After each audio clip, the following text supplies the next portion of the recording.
Asia Cup 2025 के लिए team India की जो स्क्वाड है उसका अनाउंसमेंट किया गया है। इसके साथ ही कुछ देर के बाद वुमेन्स ओडीआई वर्ल्ड कप 2025 के लिए टीम इंडिया की वुमेन्स टीम का भी अनाउंसमेंट किया गया। तो हम इन दोनों स्क्वाड्स को इस वीडियो में कवर करने वाले हैं। साथ ही एशिया कप के लिए जो स्ट्रॉन्गेस्ट 11 क्या होगी, प्रेस कॉन्फ्रेंस में बहुत कुछ बातें वहां पे रिवील हुई है, बहुत कुछ शॉकिंग था, बहुत कुछ इंटरेस्टिंग था। इस सब के बारे में इन डिटेल बात करते हैं इस वीडियो में। तो अगर आपको कुछ भी मिस आउट नहीं करना है तो वीडियो आपको आगे तक जरूर देखना पड़ेगा।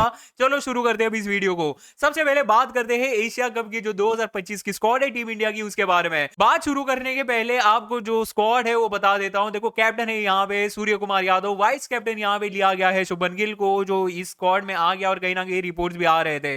बाकी बैटर्स में है तिलक वर्मा और रिंकू सिंह। विकेट कीपर्स में रखा गया है जितेश शर्मा और संजू सैमसन को। अब मैं यहाँ पे इतना स्ट्रेस इसलिए कर रहा हूं क्योंकि इससे रिलेटेड बहुत ही ज्यादा इंपॉर्टेंट अपडेट शायद आपने मिस कर दिया होगा, तो वो आपको मैं आखिर में थोड़ा समझा देता हूं। बाकी जो स्क्वाड है ऑलराउंडर्स में है यहाँ पे अभिषेक शर्मा, हार्दिक पांड्या, अक्षर पटेल और शिवम दुबे।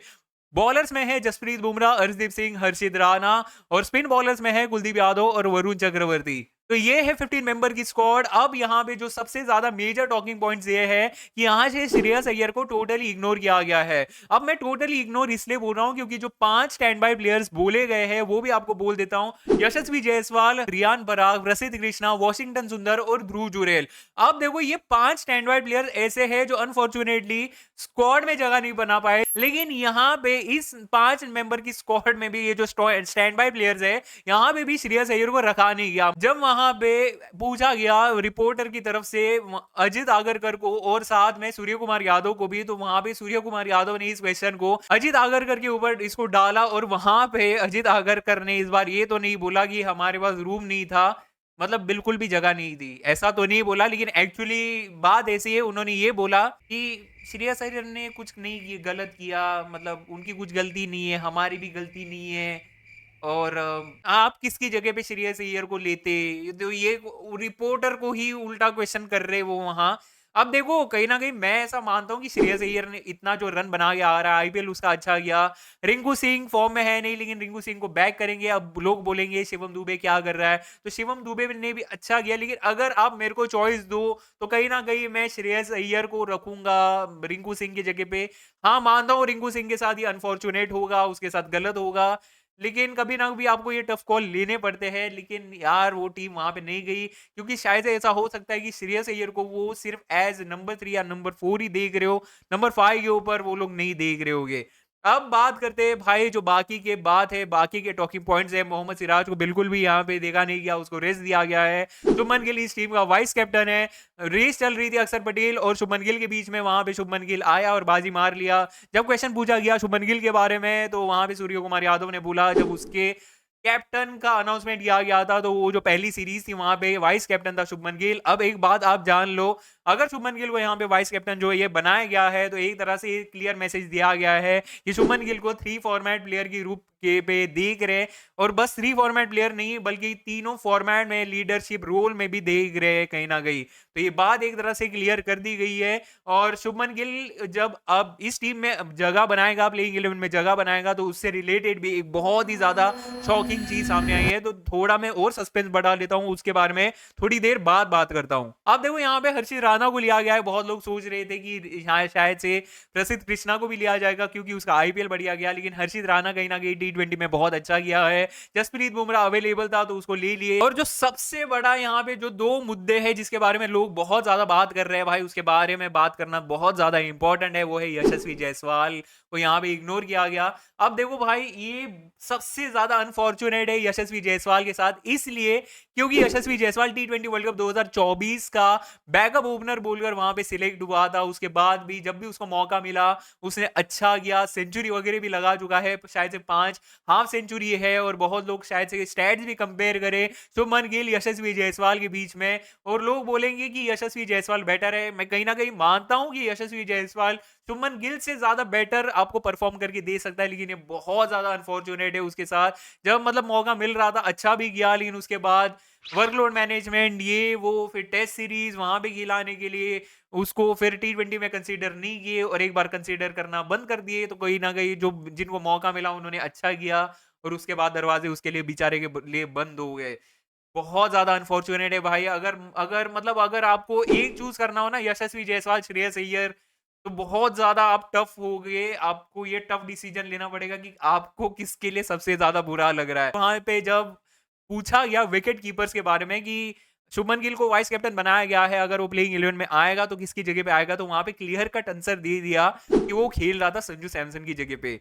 तो यहाँ पे संजू सैमसन की जब जगह पहले से क्लियर ऐसे लग रही थी, तो वो अब क्लियर नहीं दिखाई दे रही है और अब ऐसा लग रहा है कि शुभमन गिल आएगा तो संजू सैमसन की जगह पे आएगा। और क्या प्लेइंग 11 होगी वो भी मैं आपको बताऊंगा, वो बनाएंगे इस वाले वीडियो में। विकेट कीपर्स जो जितेश शर्मा को लिया गया है, बहुत ज्यादा रेस चल रही थी, ध्रुव जुरेल, जितेश शर्मा, आउटसाइड चांस ईशान किशन और केएल राहुल के बारे में भी बोला जा रहा था, लेकिन यहाँ पे क्लियरली बाजी मार गया जितेश शर्मा। और इतनी अच्छी खासी बाजी मार गया है, मेरे को ऐसे लग रहा है कि फर्स्ट विकेट कीपर ही बन जाएगा। क्योंकि अब मैं आप लोगों के सामने जो मेरे हिसाब से जो प्लेइंग 11 होगी, जो सबसे ज्यादा स्ट्रॉन्गेस्ट प्लेइंग 11 हो सकती है एशिया कप 2025 के लिए, जो प्रेस कॉन्फ्रेंस में बातें किए गए हैं उसको मद्देनजर रखते हुए, तो कुछ इस तरह से होगी। देखो, ओपन करेगा यहाँ पे अभिषेक शर्मा और शुभमन गिल। गिल इस टीम का वाइस कैप्टन है, तो ऑब्वियसली वो स्ट्रेट अवे अंदर आने वाला है। और प्रेस कॉन्फ्रेंस में क्लियर कर दिया गया है कि वो खेलेगा तो सैमसन की जगह पे खेलेगा। नंबर 3, नंबर 4 तिलक वर्मा और सूर्य कुमार यादव। अब कौन 3-4 रहेगा, ये आपस में वो दोनों ही डिसाइड कर ले, ज्यादा बेटर रहेगा। नंबर 5 मेरे हिसाब से यहाँ पे होगा विकेट कीपर हमारा जितेश शर्मा। अब भाई देखो, आप लोग बोलोगे कि यहाँ पे सैमसन के साथ गलत हो रहा है, उसने प्रूव कर लिया, लेकिन अब जो कंपोजिशन बन रहा है, हाँ कहीं ना कहीं बहुत लोगों के साथ अनफेयर हो रहा है, तो सैमसन के साथ भी यहाँ पे अनफेयर होने वाला है। और कुछ लोग बोलेंगे नंबर 5 भी खिला लो, नहीं, बिल्कुल नहीं, क्योंकि वो नंबर 3 के से नीचे उतना उसका परफॉर्मेंस वैसे भी नहीं आता। जितेश शर्मा ने आईपीएल बहुत अच्छा किया है, तो वो जो उसको जगह मिली है वो बहुत ज्यादा डिजर्विंग है। और जब भी वो इंडिया के लिए खेला था उसने खराब कुछ किया नहीं था, तो जितेश शर्मा मेरे हिसाब से इस टीम में जगह बनाएगा। अब नंबर 5 खेलेगा या उससे नीचे खेलेगा, ये तो वक्त बताएगा, ये देखने वाली बात है। लेकिन मेरे हिसाब से ये तो होगा, कंफर्म होगा विकेट कीपर। फिर बाकी जो प्लेयर्स है वो है हार्दिक पांड्या, अक्षर पटेल, ये हो गए। अब नंबर 8 के ऊपर कौन होगा मेरे हिसाब से, यहाँ पे दो ऑप्शन में से कोई एक होगा, वो है कुलदीप यादव या फिर शिवम दुबे। अब आप सोचोगे कि क्यों, ये टीम एक्स्ट्रा बैटिंग डेप्थ में ज्यादा बिलीव करती है। यहाँ पे वॉशिंगटन सुंदर है नहीं जो स्ट्रेट डायरेक्ट इस टीम में जगह बनाएगा। अब जो बाकी की जो टीम है वो है जसप्रीत बुमराह, हरदीप सिंह, ये तो पक्का है। वरुण चक्रवर्ती भी एक तरह से यहाँ पे कंफर्म चॉइस होने वाला है। अब आप ये भी सोचोगे कि कुलदीप यादव क्यों नहीं वरुण चक्रवर्ती से पहले, क्योंकि वरुण चक्रवर्ती हाल फिलहाल में कमाल के फॉर्म में चल रहा है, वो तो कुलदीप यादव भी है। लेकिन ये टीम कहीं ना कहीं वरुण चक्रवर्ती की तरफ जाएगी। और 2 स्पिनर और 2 प्योर पेसर, साथ में 4 प्योर बॉलर्स खेलेंगे, मेरे को लग नहीं रहा। और शिवम दुबे भी अच्छा किया था इंग्लैंड की सीरीज में, वहां पे बैटिंग का जब भी मौका मिला अच्छा किया, बॉलिंग में भी उसने विकेट निकाले, तो भाई उसको बाहर करते हुए मेरे को बहुत ज्यादा मुश्किल लग रही है। ऐसा हो सकता है कि उसको नंबर 5 के ऊपर भेजे, फिर जितेश शर्मा, हार्दिक पांड्या और अक्षर पटेल फिनिशर्स को, तो ये इसकी भी हाई पॉसिबिलिटी है। आपके हिसाब से टीम इंडिया की प्लेइंग 11 क्या होगी, आप कमेंट करके जरूर बताओ। वैसे मैं एक और चीज इसमें ऐड ऑन करना चाहूंगा। अब देखो, ये 2 जगह है उसमें रेस होने वाली है, कुलदीप यादव, वरुण चक्रवर्ती और शिवम दुबे, इन 3 के बीच में 2 खेलेंगे, 2 प्योर स्पिनर साथ में खेलेंगे, इसकी पॉसिबिलिटी मेरे को तो बहुत ज्यादा कम दिखाई दे रही है। एवन यहाँ से रवि बिश्नोई को भी पूरी तरह से हटा दिया गया, मेरे को कहीं ना कहीं ये लग रहा था ये होने वाला है और ये हो गया। आपकी जो भी राय है वो कमेंट में जरूर बताना। आपको मेरी प्लेइंग 11 कैसे लगी ये भी जरूर बताना। अपनी जो भी प्लेइंग 11 है आपके हिसाब से क्या होनी चाहिए ये भी कमेंट्स में बताओ। और आपको किसके लिए सबसे ज्यादा बुरा लगा ये भी कमेंट में जरूर बताना। अब जल्दी से बढ़ते हैं भाई सेकंड स्क्वाड की तरफ, क्योंकि ये मेरे हिसाब से एशिया कप से ज्यादा बड़ा टूर्नामेंट होने वाला है, और वो है वुमेन्स ओडीआई वर्ल्ड कप 2025। ये इंडिया में होने वाला है, इंडिया इसकी होस्ट है, और सबसे पहले इंडिया ने अपनी स्क्वाड को सामने लाया है, और एक ही दिन में दोनों स्क्वाड आ गए, तो अच्छा है, मतलब दोनों कंटेंट एक ही इसमें हमने चिपका दिए, तो ये आपके लिए भी अच्छी बात है। तो लाइक मार दो इसी बात के ऊपर। और देखो, अब मैं जो स्क्वाड है वो सबसे पहले आपको बता देता हूँ। यहाँ पे इंडिया की स्क्वाड कुछ इस तरह से है। कैप्टन इसकी हरमनप्रीत कौर है, ऑब्वियसली वही होने वाली थी। वाइस कैप्टन है इसकी स्प्रीति मांधाना। बाकी जो बैटर्स है वो है Jemimah Rodrigues, Harleen Deol. Wicket keepers में इन्होंने रखा है ऋचा घोष और यासिका भाटिया को। ऑलराउंडर्स में है प्रतिका रावल, दीप्ति शर्मा, अमनजोत कौर, राधा यादव, अरुंधति रेड्डी और स्नेह राणा। बॉलर्स में है रेणुका सिंह ठाकुर, क्रांति गौड़ और एन श्रीचरणी। यहाँ पे स्टैंड बाय प्लेयर्स में 6 प्लेयर्स को रखा गया है। इस स्क्वाड के सबसे ज्यादा जो मेजर टॉकिंग पॉइंट्स ये है कि शफाली वर्मा को पूरी तरह से यहाँ से इग्नोर किया गया है, क्योंकि उसको स्टैंड बाय प्लेयर्स में भी नहीं रखा गया। जब उसके बारे में प्रेस कॉन्फ्रेंस में पूछा गया, तो जो चेयरमैन ऑफ सिलेक्टर है, उन्होंने ऐसा बोला कि शफाली वर्मा एक लॉन्ग टर्म प्लेयर है, तो कहीं ना कहीं अगर उसको इस स्क्वाड में वापस आना है या फिर बहुत लंबे टाइम के लिए इंडिया के लिए खेलना है, तो वो अभी फिलहाल इंडिया ए के लिए अच्छा कर रही है वो, और अगर इम्प्रूव करेगी तो कहीं ना कहीं इंडिया के लिए बहुत लंबे टाइम के लिए खेलेगी। कुछ इसी तरह की बातें वहां पे प्रेस कॉन्फ्रेंस में बोली गई। लेकिन जो 6 प्लेयर स्टैंड बाय में भी रखे गए हैं, वहाँ पे भी शफाली वर्मा का ना होना ये बहुत बड़ी खबर है। साथ ही यहाँ से पूजा वस्त्राकर का भी नाम नहीं है, जिसको टोटली यहाँ से ड्रॉप किया गया है। और जो सबसे बड़ा यहाँ पे नंबर 3 के ऊपर जो पॉइंट है, वो है यास्तिका भाटिया। इन फॉर्म यास्तिका भाटिया का होना एज अ बैकअप ओपनर और सेकंड विकेट कीपर। अब मैं इस पॉइंट के ऊपर इसलिए ज्यादा स्ट्रेस कर रहा हूँ क्योंकि यास्तिका भाटिया बहुत ही कमाल की फॉर्म में चल रही है।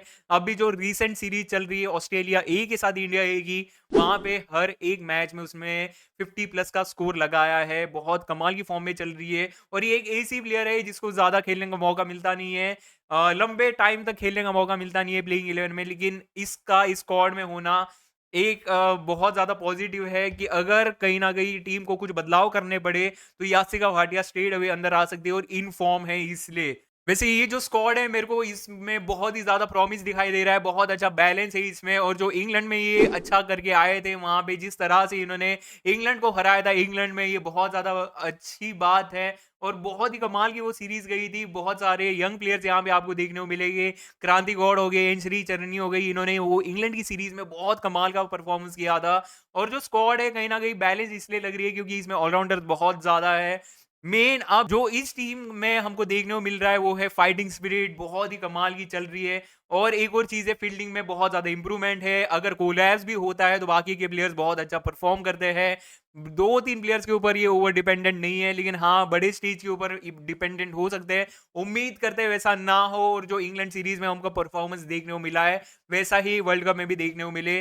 कैचेस वगैरह पकड़े, बॉलिंग भी बहुत ही कमाल की चल रही है। और जो सबसे इंपॉर्टेंट चीज इस स्क्वाड को मेरे को देखने को मिली है, उन्होंने कहीं भी बैटिंग के साथ छेड़छाड़ नहीं किया, मतलब बैटिंग कम नहीं किया बॉलिंग स्ट्रॉन्ग करने के लिए, और बैटिंग स्ट्रॉन्ग करने के लिए बॉलिंग कम नहीं किया। उन्होंने बहुत ही अच्छा मिक्स ऑफ प्लेयर्स को लिया है। और अब भी पिछले कुछ टाइम से जिन प्लेयर्स को बैक किया जा रहा था उनको ही यहाँ पे बैक किया गया है, और ये जो कंसिस्टेंसी देखकर मेरे को बहुत ही ज्यादा अच्छा लगा। क्योंकि बहुत सारे डाउट्स ऐसे थे कि क्या सेट ऑफ प्लेयर्स को लेके जाएगी, क्या वहां पे भी मतलब हमको कुछ ज्यादा ही शॉकिंग स्पॉट देखने को ना मिले, तो वो देखने को नहीं मिला है। अब प्लेइंग 11 क्या हो सकती है टीम इंडिया की वुमेन्स ओडीआई वर्ल्ड कप के लिए, मेरे हिसाब से देखो कुछ इस तरह से होगी। प्रीति मंदाना वाइस कैप्टन इस टीम की, ओपन करेगी प्रतिका रावल के साथ। ये जो ओपनिंग जोड़ी है बहुत ही ज्यादा कमाल की चल रही है, तो ये ऐसे ही रहेंगे। नंबर 3 हरलीन देओल, ये बहुत ज्यादा इंपॉर्टेंट होगी क्योंकि एंकर भी कर सकती है और कभी भी वो अपना स्ट्राइक रेट बढ़ा सकती है। और एक बार वो अगर उस मोड में चली गई तो बहुत लंबा बड़ा स्कोर बना देती है वो। उसका फॉर्म बहुत ज्यादा इंपॉर्टेंट रहेगा। आप सोच रहे हो कि क्यों हरलीन देओल के ऊपर ये इतना स्ट्रेस कर रहा है, तो वो बहुत ही ज्यादा मतलब फ्लेक्सिबल प्लेयर है यार, मतलब वो स्ट्राइक रेट कभी भी चेंज कर सकती है। और उसका फॉर्म बहुत जबरदस्त चल रहा है, हाल फिलहाल में ओडिया में बहुत अच्छे नॉक्स भी वो खेल कर आ रही है। नंबर 4 के ऊपर यहाँ पे होगी कैप्टन हरमनप्रीत कौर, 5 के ऊपर जेमिमा रॉड्रिग्स, 6 के ऊपर दीप्ति शर्मा, 7 के ऊपर रीचा गो जो इस टीम की विकेट कीपर होगी। हो सकता है कि वो नंबर 6 के ऊपर आए, 7 के ऊपर दीप्ति शर्मा आए। अब नंबर 8 और 9 के ऊपर बहुत सारे ऑप्शन है यहाँ पे। अगर टीम चाहती है तो अमनजोत कौर को खिला सकती है, जो एक प्योर ऑलराउंडर है और वो भी कमाल की बॉलिंग करके देती है। एक इंपॉर्टेंट बैटर अगर कोलैप्स हो गया तो इंपॉर्टेंट रन बना कर दे सकती है, और वो क्लच प्लेयर है, हमने देखा है, और उसकी फील्डिंग कमाल की है। अगर टीम चाहती है कि वो बॉलिंग ऑलराउंडर की तरफ जाए तो अरुंधति रेड्डी की तरफ वो देख सकते हैं। नंबर 9 के ऊपर मेरे हिसाब से स्पिनर ही होगी, स्नेह राणा या फिर एन श्रीचरनी में से कोई एक। अब ये जो नंबर 8 और 9 के ऊपर जो मैंने ऑप्शंस रखा है, ये सामने वाली टीम को देखकर कहीं ना कहीं टीम करेगी। नंबर 10 के ऊपर राधा यादव तो कंफर्म होने वाली है, फॉर्म भी अच्छा चल रहा है, ऊपर से बैटिंग तो अलग ही लेवल की वो कभी कभी कर देती है। और नंबर 11 के ऊपर रेणुका सिंह ठाकुर। राधा यादव के बारे में मेरे को फील्डिंग के बारे में कुछ बोलने की जरूरत है नहीं, रेणुका सिंह ठाकुर सबसे ज्यादा स्ट्राइक बॉलर होने वाली है इस टीम के लिए। लेकिन अब इंडिया में जो वर्ल्ड कप होने वाला है, अगर इंडिया को अच्छा करना है तो इसको पावर प्ले में विकेट्स निकालने पड़ेंगे। उम्मीद करते हैं रेणुका सिंह ठाकुर का ये वर्ल्ड कप अच्छा जाए ताकि हमारे जीतने के चांसेस बढ़े। अब देखो आपके हिसाब से इंडिया की प्लेइंग 11 क्या होगी वुमेन्स ओडीआई वर्ल्ड कप 2025 के लिए, कमेंट करके जरूर बताना। मेरे को ये स्क्वाड बहुत ही कमाल की लगी है, आपको कैसे लगी कमेंट करके जरूर बताना। वैसे जो बाकी के जो प्लेयर्स है जैसे क्रांति गौड़ हो गए, वो भी स्टेट अवेज टीम में जगह बना सकते हैं सेकंड पेसर, लेकिन इसकी जगह पे शायद से अमनजोत कौर या फिर अरुण दत्ती रेड्डी वाली जो जगह है वहां पे वो आ सकती है, लेकिन थोड़ा चांसेस मेरे को कम लग रहे हो। बहुत ज्यादा इंप्रेसिव तो लगी थी उस वाली सीरीज में।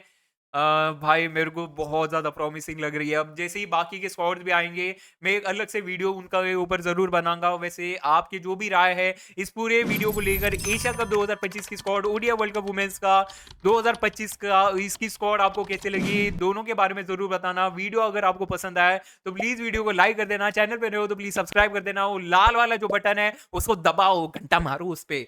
उसके ऊपर मेरे को नहीं मालूम आप हरमनप्रीत कौर का स्लॉग स्वीप सिक्स मारो या फिर सूर्या कुमार यादव वाला सुपला, मेरे को नहीं मालूम, हो जाना चाहिए, क्योंकि इस चैनल के ऊपर आपको क्रिकेट से रिलेटेड बहुत सारे अपडेट यहाँ पे शॉर्ट्स के रूप में या फिर वीडियोस के रूप में मिलते रहते हैं। तो भाई आपको अपडेटेड रखने की कोशिश मैं करते रहता हूँ, तो वो कोशिश को ना आप थोड़ा सपोर्ट दिखाओ, वीडियो को लाइक कर दो, शेयर करो अपने फ्रेंड्स के साथ और चैनल को सब्सक्राइब कर दो।